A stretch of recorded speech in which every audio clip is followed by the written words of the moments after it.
Hey guys, welcome back to the channel. This week I've been behind the wheel of the all-new 2025 Kia K4. This compact sedan now replaces the discontinued Forte, and Kia hopes that with its good looks, standard driver assisted technology, and available cargo space, that they'll be able to pull you away from other popular compact sedans such as the Honda Civic, the Toyota Corolla, and the Mazda 3. And this week, as I take you for a walk around, I will offer you more than a few competitor comparisons, all to help make your purchasing experience just a little bit easier. Now do me a favor and hit that subscribe button, because this review starts right now. This 2025 Kia K4 EX trim with only front-wheel drive available you're looking at is covered in the Morning Haze paint color and is equipped with standard 17-inch alloy wheels. Up front, the LED Star Map signature lighting style is complemented by the Tiger Nose grille, and overall, Kia states that with a length of 185.4 inches and a width of 72.8 inches, the K4 is the widest and has the largest footprint in the compact sedan segment. Personally, I like the blended rear door handles into the exterior design, and I like the fastback styling.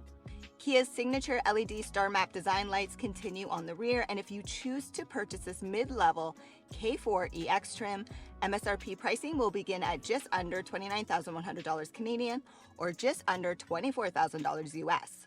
Pricing aside, if you prefer good looks and want more power, then have a closer look at the GT line with turbo power. Or if you prefer good looks and don't necessarily need all the power, then choose to purchase this 2025 Kia K4 with a base engine, which is a 2-liter 4-cylinder with an intelligent variable transmission, not a CVT. This is producing 147 horsepower with 132 pound-feet of torque and looks like and sounds like this from the driver's point of view when in sport mode. Sport mode activated. Now, let's go.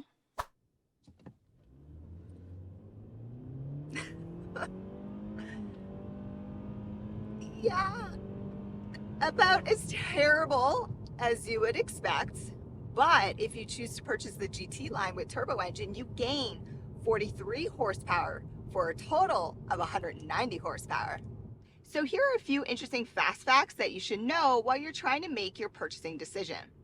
So when you're comparing base gas models in the Kia K4, the Honda Civic, Toyota Corolla, and Mazda 3, then the Mazda 3 offers more horsepower. When comparing all 4 models again, but fuel economy, well then on paper, the Honda Civic slightly edges everyone. But with Toyota's available hybrid powertrain, they easily best everyone with fuel economy. And currently, this K4 isn't available as a hybrid. Now, when it came to my fuel economy for the week in this Kia K4 with the base 2-liter engine, I was only able to average 9.7 liters per 100 kilometers, and that's combining, very important to know, sitting in traffic, driving on urban streets, and cruising on the highway. I averaged far worse than what Kia estimates at 7.3 liters per 100 kilometers. But I should also add, it was never warmer than 5 degrees Celsius. It's been super windy, and I have winter tires on. And winter tires never help any vehicle achieve good fuel economy.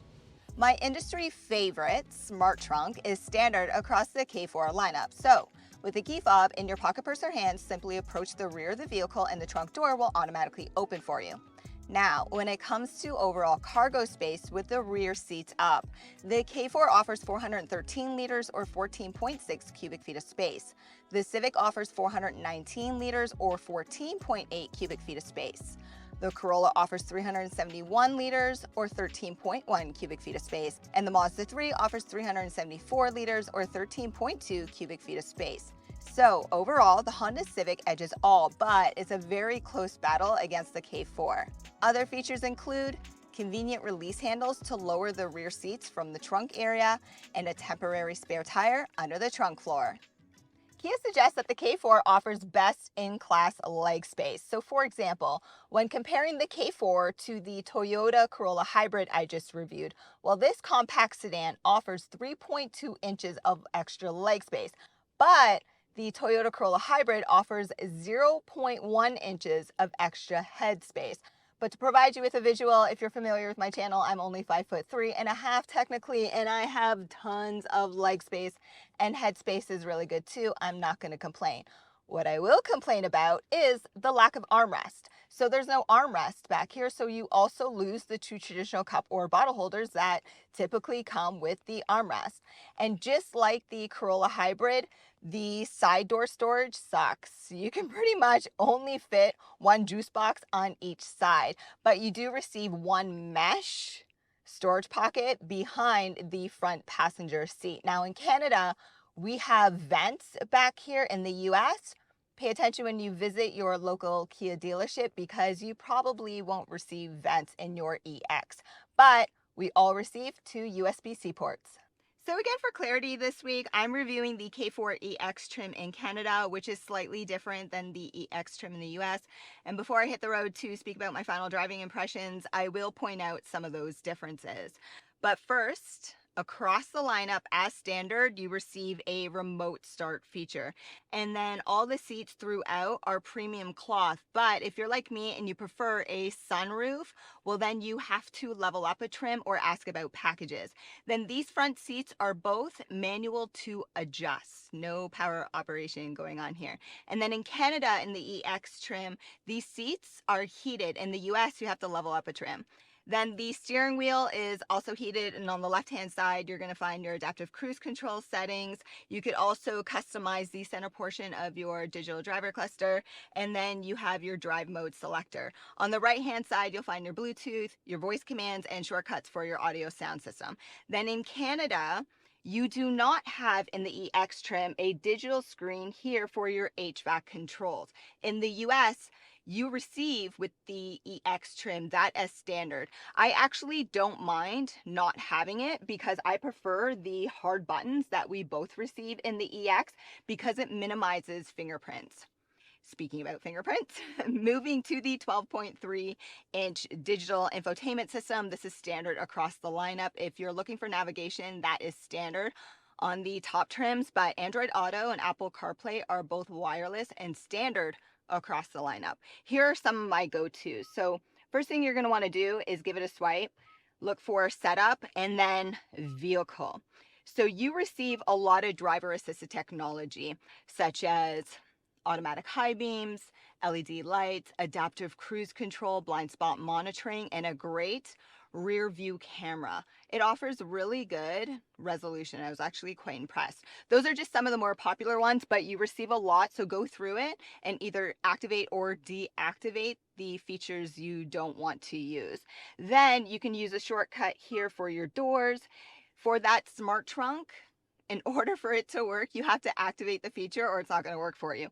Then I go through convenience, and through here, I make sure that I have my wireless charging pad connected or it's not going to work. This feature, the mobile charge pad, is standard on all EX trims and above. Additional connectivity includes two USB-C ports and a 12-volt port. Inside your front center console, which is small, you will not find any additional connectivity in there, but I like how the cup holders are actually adjustable in size. If you just want to use your rear camera, well, you have a shortcut button here. All that aside, let's hit the road for my final driving impressions. 2025 Kia K4 final impressions, and I have to say, this vehicle looks way better in person. Not necessarily this color, it wouldn't be my first choice, but overall this vehicle looks really, really good. It offers great cargo space and great standard driver assisted technology without even having the top trim. So that's all really, really good. Disappointments is it's not available as a hybrid currently, and it's only available as a front wheel drive. So, you know, back to that front wheel drive thing. You're gonna feel the understeer when you're trying to have a more spirited drive, but that's very expected from any front wheel drive vehicle. Turning radius is not necessarily as good as the Toyota Corolla I just reviewed, but it also doesn't mean that it's that terrible. What I will say is that this vehicle is just as boring as the Toyota Corolla Hybrid, But definitely I would have a closer look at the GT line for the aesthetics, but then also the turbo engine, because then you're gonna up the fun factor whenever you want. But this vehicle is made to be economical, but it definitely also needs to be made to offer better fuel economy. And it's not fair that I'm, dinging it on being not very economical this week with fuel, because I do have the winter tires on and it's been incredibly cold too. But all that aside, it's a comfortable drive. Visibility out the front and the sides is good. There's no blind spot out that C-pillar because it is a small vehicle. But yeah, overall, not a lot of complaints, just my fuel economy and no hybrid powertrain. Even noise cabin quality has been really, really good, even given the fact that I have winter tires on, and that doesn't help it achieve good noise cabin quality. So guys, that aside, look down in the description below. I try to make your purchasing experience easier for you, and while you're down there, consider subscribing and hitting that notification bell. Thanks for watching.